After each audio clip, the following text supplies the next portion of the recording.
Besides the limping, pain every night to where we couldn't even sleep anymore. So at first I thought it was just his ankle because it was going towards in his leg.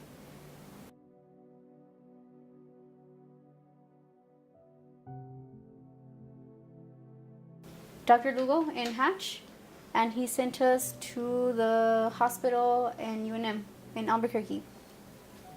So they sent us there, but the doctor didn't even bother to touch him or look at him.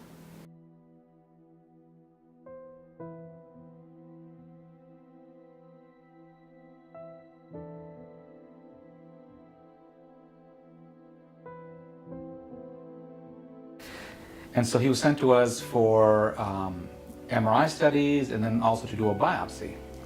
But luckily, when we did the MRI study, we figured out that it was not a cancer, but actually a very small but painful benign tumor of the bone. The important words they need to hear is, first of all, it's not a cancer, which is, of course, takes a huge amount of stress off of them. But no, it is a painful tumor, and it has to be treated. That made me feel better because it has a cure. I mean, everything has a cure, but something cancerous, that's way different. He has this tumor called an osteoid osteoma. And yeah, there's several options about how to treat it. You can do surgery. And unfortunately, surgery, of course, is a big incision. These tumors are small. This one was only about maybe 9-11 millimeters. So sometimes it's hard for the surgeons to actually find. And it can turn out to be a big procedure and not always successful. And so the way we ended up treating him after we talked to the parents was we did it under anesthesia on the CAT scanner. And so we used the CAT scan to find that tiny tumor.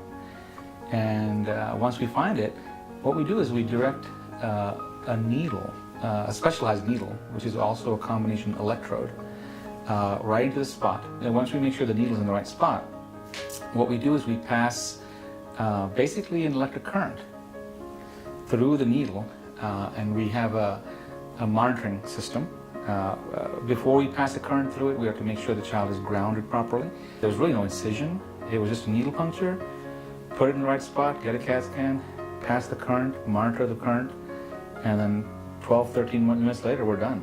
Take the needle out, put a Band-Aid on, and we watched him for the day, and he goes home the next day.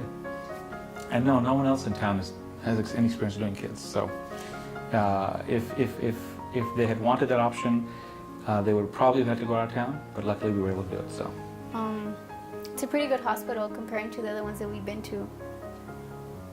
And we, like I said, we went to the one in UNM, and that's a children's hospital as well. But he didn't get the same treatment he got it here. So it makes a huge difference.